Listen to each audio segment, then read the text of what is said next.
So finally, the theme table on maintenance concepts. And after that, I would like to ask all those who moderated to please come forward again. So we have the opportunity to discuss, ask questions, and also draw conclusions from all of this. Please go ahead.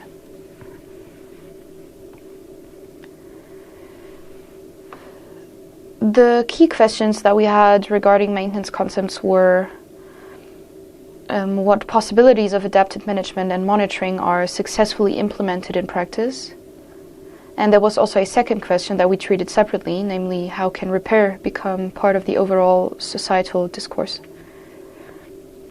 So we initially thought of dividing it based on what we already have today.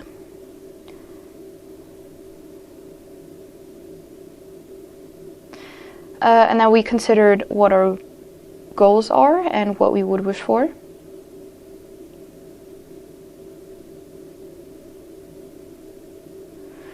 The fact is that we are currently working with a reactive monument preservation, meaning that we often respond only when there is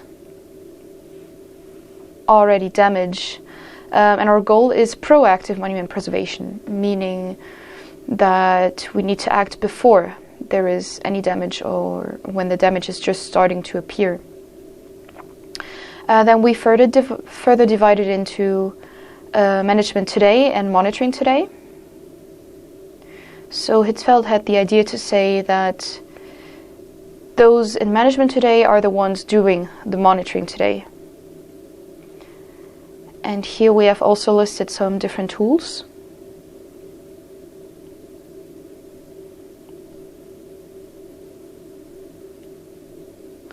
However, we have noticed, and this came up repeatedly from different people, that we actually already have systems that come close to the ideal system, and these are called ICOMOS.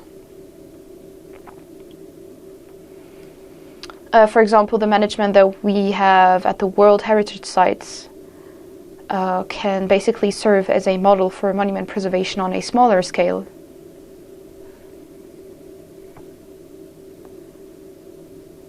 Unfortunately, many of the things we have today in monitoring and management are mostly religious buildings and lighthouses.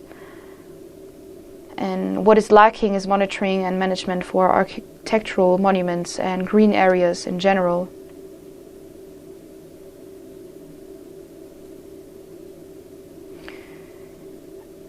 So regarding management, we've seen that we already have some things, and this was partly discussed yesterday as well.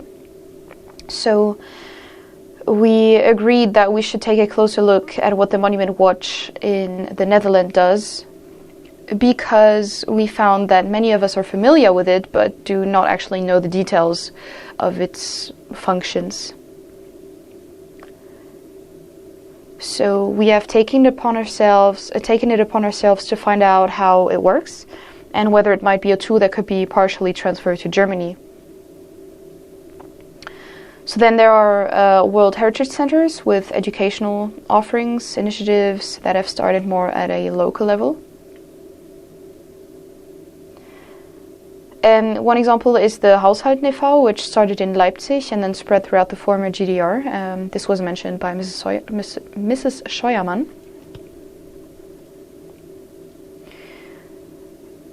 We also talked about questions on neighborhood and the neighborhood management level.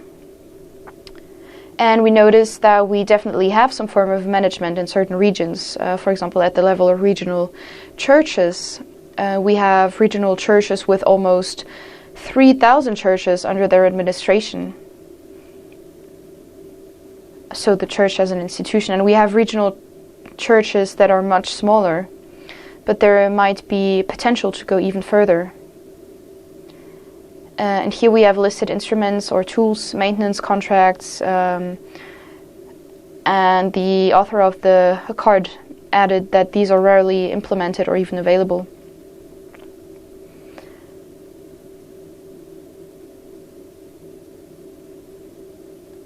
So we also mention regional component databases. So this doesn't quite fit in, but it was still mentioned in the discussion that we want more in this area. And it also mentions the reuse of material, which may not directly relate to maintenance, but rather to preserving individual components in architectural monuments. We also talked about monitoring and management and organization at the municipal level, as well as the financing of measures. Also sometimes in response to problems or extreme weather events. So two cards that stand out a bit are the issues of databases and evaluation, which are considered too expensive. And we still have the problem today that although we have the ability to collect, to record, extract, and interpret data, that the systems we currently have are primarily individual solutions and therefore too expensive in general. So I'll skip risk management for now and go straight to monitoring. So what do we have today? We talked about planning monument preservation, about inspections at longer intervals or in case of problems. We talked about device-based monitoring and also measurement of various parameters, so not just temperature, humidity, deformations, expansions, or general changes. There are already building inspections, sometimes on a regular basis even, which involve property owners, property management, heritage authorities, volunteers. And about that, we were not entirely sure whether to categorize it under monitoring or tools, because it's a bit in between. Our colleagues from Ukraine also reported that there are mainly short-term projects there, which is different to what we have here, so projects lasting only 3 to 6 months, because we're always happy when we have the traditional 3-year project duration, when we know that 3 years are just not enough for maintenance and care. And these are the cards related to ICOMOS, which can serve as a model.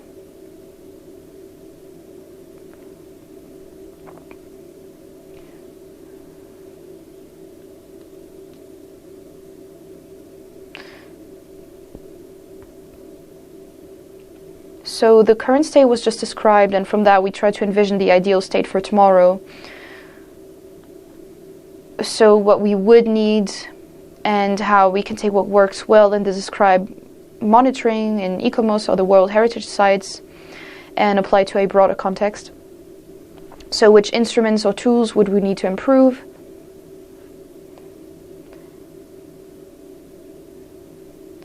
And one aspect that has already been mentioned is data collection, but also the extraction and implementation of the acquired data must be made more accessible, as well as easier to understand and less complex. So one problem that we identified was that the companies that provide such devices also bind the buyer with contracts that then result in additional costs, making it all very expensive. So it would be desirable to have cloud-based or even open data, open source-based devices that can be operated and accessed online by the users themselves. So for example, in the case of sacred buildings, people working in these buildings or the church staff could receive AI-based translations such as, for example, the temperature is rising, you need to open or close the window. Or there could be direct connections to weather forecasts, which would then allow the building management to be AI controlled to respond to optimal or less optimal weather conditions.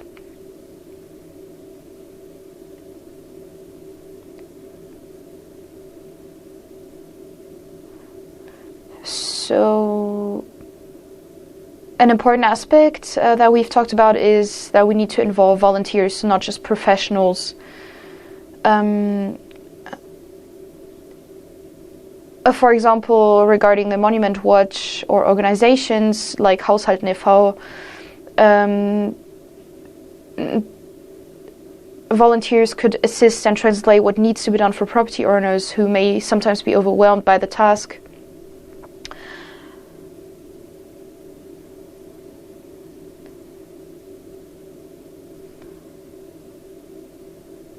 So regular monitoring could shorten the intervals and keep repair needs as well as vulnerabilities or maintenance requirements minimal by just promptly addressing damages as soon as they are noticed.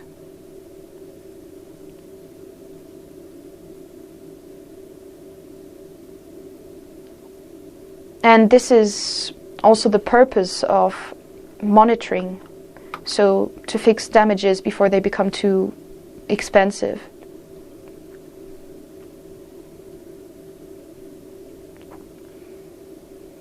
Another idea that also came up was something that we called the bonus, meaning that by regularly performing maintenance, individuals could earn something like credit points, which that they could then use for significant renovations or receive higher funding from authorities in, say, 10 years. This is something that could be established or pursued in some way.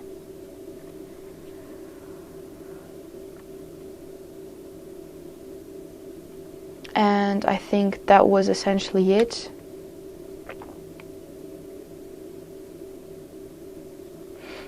So perhaps one more thing I would like to add. Regarding the data, it is important that the offering is accessible to a broad audience. And we need to be able to obtain data not just from prominent landmarks, but from a wider range. Because in research projects, we often lack historical data when trying to study the impact of climate change on architectural monuments. And if we only start measuring today, then we won't know what happened to the building in the past.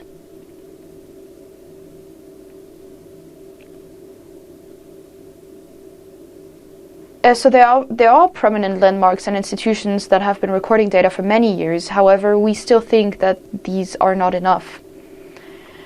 And we need more data collection across the board to make meaningful statements about the impact of climate change on buildings. And the individual pieces of information that we currently have are simply not enough for comprehensive evaluation. So in the past, there have been projections like Climate for Future, which attempted to simulate it, but what we really need are real data, so we can correlate real indoor data with outdoor data to see what happens. And that not just over 1 or 2 years, but over 10 or 20 years. And that is still something that we are currently lacking from the past.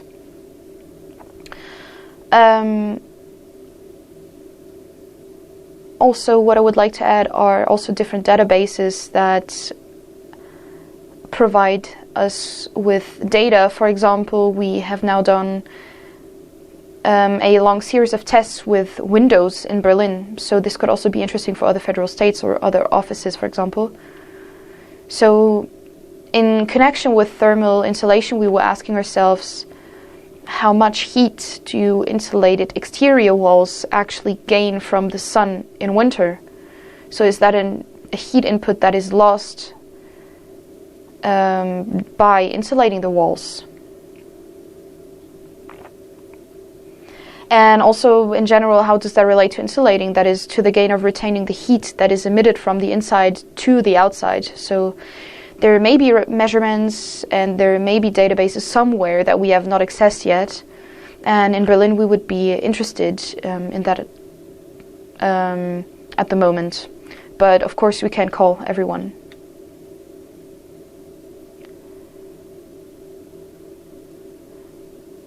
So another idea would be a funding for monitoring.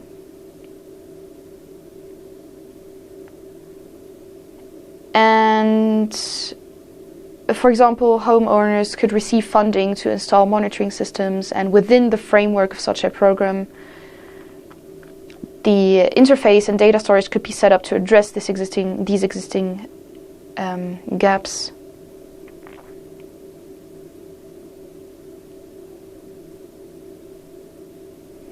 Then we still had the questions of how repair can become a societal discourse. And regarding that, we quickly realized that we could divide this into barriers and solutions, all based on the discussions from yesterday.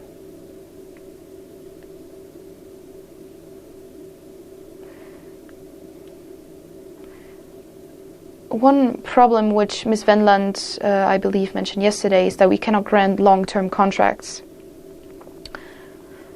resulting in a lack of continuity in staff for maintenance and care.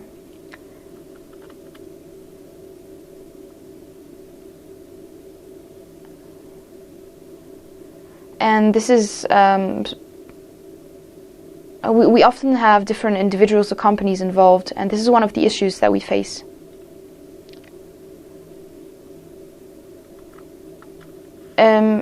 So another problem is the funding accountability, as current funding projects always have a fixed duration. So the project must spend the money before, or the money must be spent for the project before the end of the fiscal year. Here's also another interesting card, namely that the penalties are too low and the incentive is insufficient. So in many federal states, the penalties for not renovating or maintaining a monument are relatively low. And moreover, there is little incentive for property owners to invest in their monuments. And this contrasts with World Heritage Sites, where there is a self-commitment in the World Heritage Management plans to maintain and preserve the monuments. So in a way, there is incentive here, but if they don't do it, so in a way there is the incentive that if they don't maintain the buildings, then they might lose their World Heritage status. However, it is challenging to us to use this approach for all monuments, as we might lose many of them, and we lack this kind of incentive here. And another struggle that we identified is staff shortage in general, and this is becoming increasingly pronounced.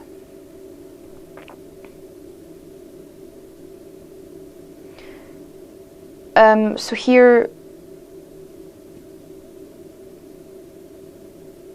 we have fewer and fewer professionals capable of implementing the necessary measures, and regarding solutions, we didn't really find a clear answer, because the focus here is more on the problem in heritage conservation and how we might potentially solve them. So it's not centered on repair specifically, but rather on conservation and restoration.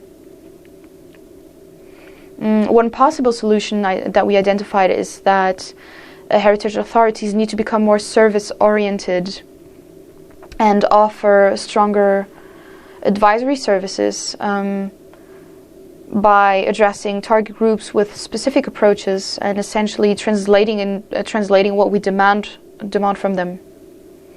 It is also important to work collaboratively with property owners and not dictate what they must do. So instead, we must find consensus and appreciate their efforts also when they do things well, so when they actually are willing to maintain the buildings. This appreciation can be shown, for example, by publishing it on the department's website, or by featuring it in a publication, or even awarding a prize. So this can increase the participation and overall involvement and acceptance, especially among property owners. One card here also mentions the simplification of the application process, as well as communication on an equal level, eye to eye, and avoiding a top-down approach. So it suggests better communication and improvement of financial tax incentives to make preservation and restoration more attractive and easier for property owners. And another point is also strengthen education, which relates to the staff shortage. And lastly, there was a suggestion to strengthen and utilize independent committees. So official heritage preservation organizations may not always be able to clearly point out issues or problems, as they are often linked to the government or part of the authorities. And external expert committees can often provide more candid assessments of what is going wrong, what challenges exist, and what may be lacking due to the politics or allocation of funds. And yes, that was our last card to this topic, and I see that there was already a question, so I'll just go over there. Yes, so regarding monitoring, it is essential to consider that it should go beyond just climate monitoring. And regarding maintenance, as you just mentioned, we need to pass down knowledge from the restorers who have known the artwork for several generations to younger generations. And moreover, there are now methods to quantify movements, for example, but we might still need to advance further in method development to objectively quantify damages or changes. And we still have research to do in this area and need to disseminate this knowledge. Thank